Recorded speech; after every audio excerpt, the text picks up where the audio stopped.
رانا ثناء اللہ صاحب نے آپ کو تو نہیں تھریٹ کیا؟ کر کے دیکھے. پاگل آدمی ہے, کہتا مجھے آپ جانتے نہیں ہیں, ہم اس کو بڑی اچھی طرح جانتے ہیں.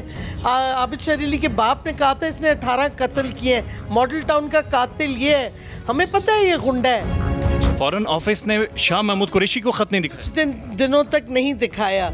دا پوائنٹ از کہ کس نے یہ غلط خبر دی امریکن حکومت کو؟ کوئی انسائڈر سے ہی چلی گئی ہوگی نا. دیکھیں یہ سٹیٹمنٹ مجھے نہیں سمجھ آتی کیوں دی ہے, بیکاز ہماری اگر آپ تاریخ دیکھیں تو فوج سیاست کا حصہ ہے. اس کے کرپشن کے کیسز میں بھی نہیں پکڑ رہی, کنٹیمپٹ میں بھی نہیں پکڑ رہی. کیا چکر ہے یہ چکر؟ تو پھر کوئی تانے بانے بہت جگہ جاتے ہیں, ڈیپ ڈیپ. السلام علیکم ناظرین, آپ سیاست ڈور پی کے دیکھ رہے ہیں. سہراب برکت آپ سے مخاطب ہے اور میرے ساتھ موجود ہیں سابق وفاقی وزیر لیکن ڈیفنس اینڈ اسٹریٹجک اسٹڈی کی پروفیسر ہیں اور بے شمار اسٹوڈنٹس کو 15-16 سالوں سے رجیم چینج کے اوپر بھی بہت سارے اسٹوڈنٹس کو انہوں نے پڑھایا ہے. شیر مزاری صاحب ہمارے ساتھ موجود ہیں. السلام علیکم. وعلیکم السلام. آپ خیریت سے ہیں؟ ٹھیک ہے, اللہ کا شکر. سب سے پہلے مجھے یہ چیز بتائیں کہ کہا یہ جا رہا ہے کہ مڈ ویسٹ امریکہ میں 1275 ایکڑ کا جو ایک فارم ہاؤس ہے وہاں پر پاکستان کا ایک پرومیننٹ پولیٹیشین 9 دن مقیم رہا, یہ بات سچ ہے؟ مجھے نہیں پتہ, بٹ ہوگا کیونکہ کافی ہمارے جو سیاستدان ہیں, ہمارے بیوروکریٹس ہیں, سول اینڈ ملٹری, ان سب کی پراپرٹیز کئی بہت کی باہر ہیں. اچھا, ویسے فواد چودھری صاحب کی یہ سٹیٹمنٹ تھی کہ ایک پرومیننٹ پولیٹیشین وہاں پر رہا ہے. بہرحال مجھے یہ چیز بتائیں کہ گزشتہ دن محمد مالک نے اپنے شو میں یہ چیز کہی ہے کہ جو ISPR کی سٹیٹمنٹ آئی تھی کہ پولیٹکس میں فوجیوں کو نہ گھسیٹا جائے, وہ اصل میں ان کے کچھ جرنیلوں سے بات ہوئی ہے, کوئی ریلیونٹ لوگوں سے, اور ان کا یہ کہنا ہے کہ عمران خان کی سٹیٹمنٹ کی وجہ سے ہمیں یہ سٹیٹمنٹ دینی پڑی. دیکھیں یہ سٹیٹمنٹ مجھے نہیں سمجھ آتی کیوں دی ہے, بیکاز ہماری اگر آپ تاریخ دیکھیں تو فوج سیاست کا حصہ ہے. مارشل لاء زیادہ طور پہ ہمارا ملک مارشل لاء کے انڈر رہا ہے, اور یہ کہنا کہ جی فوج کو سیاست میں نہ آپ لے کے آئیں, ہماری سیاست کا حصہ ہے اور ہمیشہ سے رہی ہے. اور اگر آپ سمجھتے ہیں کہ US کنسپریسی جو رجیم چینج کنسپریسی ہوئی ہے اس میں صرف یہ شہباز شریف اور یہ زرداری ملوث تھے یا کچھ میڈیا کے لوگ تھے, تو یہ غلط ہوگا. آپ کو پتہ ہے اگر آپ سٹیٹمنٹس نون کے دیکھیں, انہوں نے پچھلے سال کئی سٹیٹمنٹس دی کہ ووٹ آف نو کانفیڈنس, عدم اعتماد کا اسی وقت کامیاب ہوگا جب اسٹیبلشمنٹ سپورٹ کرے گی. اور پھر نہیں, صرف ان کی نہیں ہے بھائی, آپ زرداری کا سنیں, آپ ان کے رانا ثناء اللہ کی ہے, میں نے بلکہ ایک ٹویٹ بھی ان سب کی سٹیٹمنٹس کی ڈالی ہوئی ہے. تو یہ وہ کہتے آ رہے تھے, تو ایونچولی جب ہوا ووٹ آف نو کانفیڈنس کامیاب ہوا تو اس کے لیے تانے بانے کدھر جاتے ہیں؟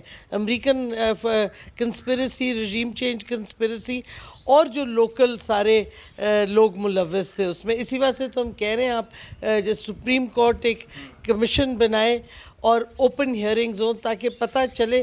اداروں کو آپ بدنام نہ کریں, لیکن جو انڈیویجولز تھے, جو شخصیتیں تھیں جو اس میں انوالو تھیں, ان کے نام آنے چاہیے. 1953 میں ایران کے اندر مصدق کی گورنمنٹ کو گرایا گیا اور پہلا CIA کا سکسیسفل آپریشن تھا جو کہ بعد میں ڈی کلاسیفائڈ بھی ہوا اور اوور تھرون بک کے اندر بھی وہ مینشن ہے. آپ سمجھتی ہیں کہ وہی ماڈل پاکستان میں اپلائی کیا گیا؟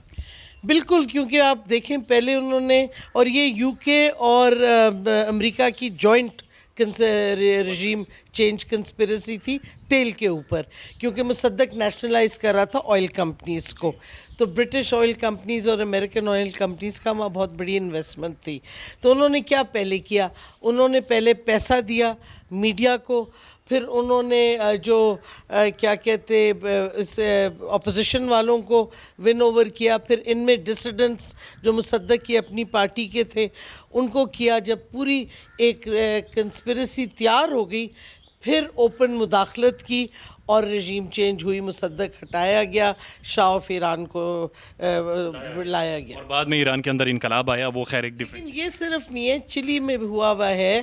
آپ اگر دیکھیں بھٹو کے وقت بھی PNA کی موومنٹ کو, بھٹو کی آپ سٹیٹمنٹس اگر ZAB کی دیکھیں, اور لوگوں نے بھی اس پہ لکھا ہے, اس وقت بھی امریکن آپ سے ناراض ہو گئے کیونکہ اس نے انڈیپینڈنٹ فارن پالیسی اور خاص طور پہ نیوکلیئر ڈیولپمنٹ پر ہمارا جو پروگرام تھا تھا اس کو آگے بڑھانے کی کمٹمنٹ کی.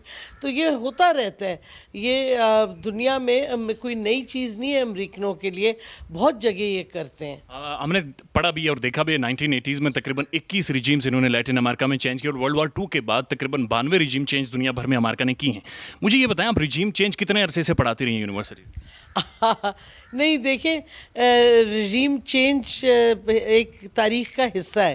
جب آپ انٹرنیشنل ریلیشنز پڑھاتے ہیں تو آپ جب امریکن فارن پالیسی پڑھتے ہیں آپ تو رجیم چینج اس کا حصہ بن جاتا ہے, کیونکہ امریکہ کی فارن پالیسی اگر آپ ورلڈ وار 1 سے دیکھیں, وہ کیا کہتے ہیں منرو ڈاکٹرن جو تھا, جب انہوں نے کہا کہ جو پورا لیٹن امریکہ ہے وہ ہمارا اسفیئر آف انفلوئنس ہے, اور یہ ان کی چلتی آئی ہے.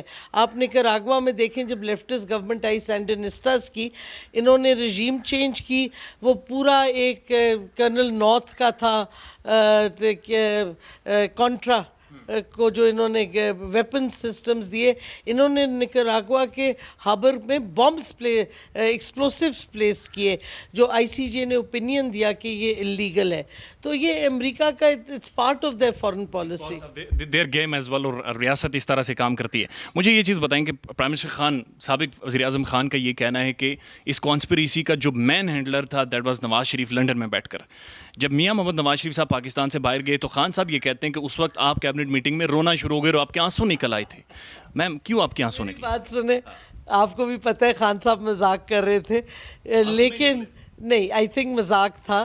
لیکن ایشو یہ ہے کہ جو ڈاکٹرز کی رپورٹس آ رہی تھیں, ہمارے اپنے ڈاکٹرز کی بھی, انہوں نے سب نے کہا کہ پتہ نہیں یہ کیا ہو جائے گا اگر وہ مر گیا ادھر, اور کورٹس نے بھی اجازت دے دی. ایشو تو یہ اٹھتا ہے جب گارنٹی جس نے دی شہباز شریف نے کہ وہ واپس آئے گا, تو اس کو کورٹ کیوں نہیں اب کنٹیمپٹ میں پکڑ رہی, اس کے کرپشن کے کیسز میں بھی نہیں پکڑ رہی, کنٹیمپٹ پہ بھی نہیں پکڑ رہی.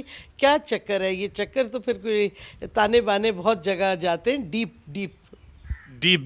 اور آگے آپ چپ ہو گئی ہیں. مجھے یہ بتائیں کہ محمد نواز شریف جب پاکستان سے باہر گئے تھے, اور ظاہر ہے کیبنٹ کی وہ ملاقات بھی ہوئی تھی, ساری چیزیں ہوئی تھی, ساری چیزیں آپ کے سامنے تھیں, آپ لوگ بھی ظاہر ہے اتنے سادے نہیں ہیں, آپ لوگ بھی سمجھ رہے تھے کیا کچھ ہو رہا ہے. اس میں صرف پرائم منسٹر عمران خان کی مرضی شامل تھی کہ میاں محمد نواز شریف پاکستان سے باہر جائیں؟ نہیں دیکھیں, کیبنٹ کی پوری ایک ڈیسیجن تھی, کئی لوگوں نے آبجیکشنز بھی کی, لیکن ایک کیبنٹ نے ایونچولی فیصلہ کیا, اور یہ ہیومینیٹیرین گراؤنڈز پہ کیا. کیونکہ دیکھیں ایک تو ڈاکٹرز کی رپورٹس تھیں, دوسرا کورٹ نے اجازت دی تھی, اور تیسری بات اس کے بھائی نے گارنٹی دی تھی. البتہ یہ ہماری کچھ نااہلی تھی کہ ہم نے اس کے بھائی کو یقین کیا. نیشنل سیکیورٹی کمیٹی کی جو پہلی ملاقات تھی اس میں آپ موجود تھی, جس میں پاکستان کے جو کرتا دھرتا ہیں, جو ساری ٹاپ لوگ ہیں وہ سارے موجود تھے. اس جو ملاقات تھی اس کے اندر کیا یہ بات کہی گئی تھی آف دا ریکڈ کہ کانسپریسی ہوئی ہے, اس کے بعد مداخلت ہوئی, کانسپریسی ورڈ اس میٹنگ میں استعمال ہوا تھا؟ میری بات سنیں, آف دا ریکارڈ کوئی نہیں تھا. ہمارے جو ڈیٹیل منٹس ہیں اس میٹنگ میں, وہاں واضح طور پہ سب نے, جو سویلینز تھے ادھر, ہم سب نے کہا تھا کہ یہ کنسپریسی ہے. جس طریقے سے, کیونکہ جو الفاظ تھے اس میں, پہلے انہوں نے ایک تو غلط ایکوزیشن لگائی, اور یہ لوگ بھول جاتے ہیں, میں سمجھتی ہوں یہ بڑی امپورٹنٹ ہے. انہوں نے کہا کہ the decision, I am almost quoting, decision to go to Russia was Prime Minister Imran Khan sole decision we believe. حالانکہ آپ کو پتہ ہے یہ سراسر غلط تھا, اور پھر بعد میں انہیں, بٹ دا پوائنٹ از کہ کس نے یہ غلط خبر دی امریکن حکومت کو؟ کوئی انسائڈر سے چلی گئی ہوگی نا, جو انہوں نے بلیو کی کہ یہ اکیلا فیصلہ تھا, حالانکہ پورے اسٹیک ہولڈرز نے مل کے کنسنسس کیا تھا. اور پھر انہوں نے لکھا کہ if Prime Minister Imran Khan is not removed, Prime Minister, میں کوٹ کر رہی ہوں, Prime Minister Imran Khan will be isolated from the US and Europe, and we will have to take the issue head on. اور پھر انہوں نے لکھا but if the vote of no confidence succeeds, ابھی وہ ٹیبل بھی نہیں ہوا تھا, then all will be forgiven. اب ایک اول تو کس چیز کی معافی ہمیں ملی نہیں تھی, ہم نے کیا ایسا جرم کیا تھا پاکستان نے, دوسرا ان کو کیا پتا تھا کون پاور میں آئے گا اور اس کی کیا پالیسی ہوگی. ڈاکٹر صاحب وہ چیز موجود ہے. 3 سوالات ہیں جن کے جوابات نہ تو آپ لوگ دے رہے ہیں اور نہ ہی سامنے آ رہے. پہلی چیز, امریکنز کو کس نے کنونس کیا کہ خان اپنے بہاف پر رشیا جا رہا ہے؟ دوسرا کوشچن کہ یہاں پر پاکستان میں کانسپریسی کے ہینڈلرز کون تھے؟ اور تیسرا question, prime minister Imran Khan نے جو کہا کہ خط کو کس سے ایڈریس کیا جا رہا تھا حالانکہ چیف ایگزیکٹو وہ یہ تھے. یہ 3 سوالوں کے جواب. میں بتا دوں انٹرسٹنگ بات کہ جو فورن منسٹر اس وقت شاہ محمود قریشی صاحب, ان کو کچھ عرصہ یہ کچھ دنوں کے لیے یہ دکھایا نہیں گیا. ان کو انفارمیشن ایمبیسی سے آئی واشنگٹن سے, تو پھر انہوں نے کہا اپنے آفیسرز کو کہ مجھے یہ خط دکھاؤ, کیوں نہیں دکھایا؟ پھر ان کی ایکسپلینیشن, فورن آفس نے شاہ محمود قریشی کو خط نہیں دکھایا, کچھ دنوں تک نہیں دکھایا. اور یہ میں بتاؤں یہ کنسپریسی جو ہے یہ اس دن نہیں بنی, یہ جون 9 کو اگر آپ نیشنل سیکورٹی ایڈوائزر جو امریکہ کا تھا اس نے اسٹیٹمنٹ دی کہ ہم پاکستان, اور وہ ویڈیو ہمارے چینلز پہ بھی چلی ہے, کئی ٹی وی چینلز پہ, کہ ہماری نیگوسیشنز بڑی کنسٹرکٹیو ہو رہی ہیں ڈرون بیسز کے لیے پاکستان کی ملٹری اور انٹیلیجنس کے ساتھ. 19 جون کو پرائم منسٹر نے انٹرویو جو دیا جس میں کہا ایبسلیوٹلی ناٹ, کہ ہم نہیں دیں گے امریکہ کو یو ایس بیسز, اور یہ پھر کیبنٹ نے بھی انڈورس کی. ادھر سے کنسپریسی شروع ہوتی ہے. اور میں کیوں کہہ رہی ہوں, کیونکہ اکتوبر کے پہلے دوسرے ہفتے میں CNN کی رپورٹ آتی, وہ بھی پبلک ہے, میں نے بھی ٹویٹ کی ہوئی ہے, جس میں لکھا ہے کہ یہ نیگوسیشنز چل رہی ہیں. اب سوال اٹھتا ہے کہ اکتوبر 2021 میں کیسے یہ نیگوسیشنز چل رہی ہیں جب 19 جون کو پرائم منسٹر اس وقت کے جو تھے عمران خان, انہوں نے ایبسلیوٹلی ناٹ کہہ دیا تھا. تو کون یہ نیگوسیشنز کر رہا تھا امریکہ کے ساتھ, کس بیسس پہ؟ اور پھر آپ دیکھیں 20 اکتوبر کے لگ بھگ امریکن کونسل جنرل جو ہے وہ بھاگتی بھی جاتی ہے لاہور, اور مریم نواز کو اور شہباز شریف کو علیحدہ ملتی ہے. اس کے بعد مومنٹم میٹنگز کا بڑھتا جاتا ہے. اگر آپ نوٹ کریں, آپ لوگوں نے روکا کیوں نہیں؟ وہ سارا مومنٹم بن رہا تھا. جولائی میں خان صاحب کہہ رہے ہیں ہمیں پتہ کسی کو روک سکتے ہیں ملنے سے, لیکن یہ نارمل ڈپلومیٹک میٹنگز نہیں تھیں. پی ٹی آئی کے ایم این ایز جن کا فارن پالیسی سے کوئی تعلق نہیں تھا, جن کو کبھی پہلے نہیں ملتے تھے یہ ڈپلومیٹ سے, کیسے ایک دم سے ملنے لگے؟ یہ سوالات اٹھتے ہیں. اور پرائم منسٹر نے ہمیں وارن کیا تھا کہ بڑا مشکل, یہ سردیوں کے مہینے مشکل ہیں کیونکہ کچھ ہو رہا ہے. تو یہ مطلب ہے کہ انفارمیشن تو آتی جاتی ہے, لیکن اب ساری چیزیں کلیئر ہو, you connect the dots later then. مجھے یہ بتائیں کہ اچانک سے نواز شریف صاحب نے پوری پارٹی کو بلا لیا ہے لنڈن, کیا ہونے جا رہے ہیں؟ یہ ان سے پوچھیں. لگتا ہے کہ یہ کرائم منسٹر بن تو گیا ہے شہباز شریف, پاور کوئی نہیں ہے اس کے پاس. اب میرا تو سوال اٹھتا ہے کتنے لوگوں کو یہ جواب دے ہے, اپنے کانویکٹ بھائی کو, ہے تو کانویکٹ نا نواز شریف, ان کو جواب دے ہے, امریکہ کو جواب دے ہے. آج خبر آئی ہے کہ ہندوستان سے تجارتی تعلقات پھر سے شروع ہونے والے ہیں, اور طارق فاطمی بیٹھ کے یہ فیصلہ اناؤنس کر رہا ہے. تو یہ ہندوستان کو بھی جواب دے ہے, کس کو جواب دے ہے یہ کرائم منسٹر؟ لگتا ہے اس کے ہاتھ میں کچھ ہے نہیں. ڈاکٹر صاحب معذرت کے ساتھ 2 بار آپ نے کرائم منسٹر کہا ہے, بہرحال ان کے اوپر ابھی کیسز چل رہے ہیں, ابھی تو وہ پرائم منسٹر ہیں, کنوکٹڈ نہیں ہیں. بہرحال آپ کی اپنی رائے موجود ہے. کرائم کمٹ کیا ہے, کیسز چل رہے ہیں, سب کو پتہ ہے. اب وہ ایف آئی اے کے ڈاکٹر رضوان کا یہ دیکھیں انتقال ہو گیا سڈن کارڈیک اریسٹ سے. سوال اٹھتا ہے, انہوں نے کچھ اپنے دوستوں کو وارن کیا تھا کہ ہی میں بی کلڈ. دوسرا 14 کو میں تو اسے کرائم منسٹر ہی بلاؤں گی, اس کی پیشی تھی. اب یہ کوئنسیڈنس ہے, یہ خطرناک گیم ہو رہی ہے. میں سمجھتی ہوں کہ جس طریقے سے یہ ریاست پہ قبضہ کرنا چاہ رہے ہیں, یہ جو ہے نا یہ بہت ڈینجرس ہے. Is this the right politics being professor? آپ مجھے یہ چیز بتائیں کہ شہباز شریف صاحب بھی ہم نے دیکھا کہ عدالت کی کہیں نہ کہیں انٹرونشن ہوتی ہے, حمزہ شہباز صاحب اگین عدالت کی ایک انٹرونشن ہوتی ہے, اور پھر آج جس طرح سے سڑکیں بند کی گئی گورنر پنجاب کی, کہا کہ وہ گورنر ہاؤس میں نہ جائیں, یہ ڈیموکریٹک پالیٹکس ہے؟ نہیں, کون سی جمہوریت ہے؟ پہلے سپریم کورٹ نے جو قاسم سوری کے ڈیسیجن پہ فیصلہ کیا, دیکھیں پارلیمانی سپریمیسی کو تو آپ نے ختم کر دیا ہے آپ کی عدالتوں نے. میں نے تو اس وقت بھی کہا تھا یہ سافٹ جوڈیشل کو ہے, کیونکہ یہ پارلیمنٹ کی سپریمیسی ہے, یہ اسپیکر جو فیصلہ کرتا ہے اس کو آپ کرو, اور پھر سپریم کورٹ ٹائم اور دن بھی دے رہی ہے کہ کس وقت سیشن ہوگا. یہ سپریم کورٹ کا نہیں ہے پرویو بالکل.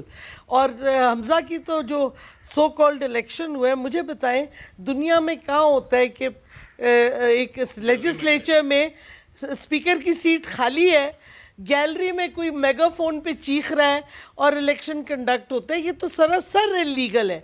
تو یہ تو میں سمجھتی ہوں کوئی جمہوریت تو چھوڑیں, پوری آئین کی خلاف ورزی ہے, پارلیمانی سپریمیسی ختم ہو گئی ہے. اور اب دیکھیں ظاہر ہے جو ڈارک شیڈوز پروٹیکشن دے رہے ہیں یہ پوری کنسپریسی کو, لیکن یہ چلے گا نہیں معاملہ.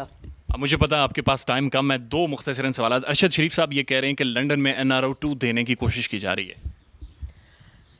جتنی مرضی کوشش کر لیں, دیکھیں ایونچولی پاکستان میں جب قوم کھڑی ہو گئی ہے نا, اس کی طاقت کے سامنے کوئی نہیں آگے کھڑا ہو سکتا.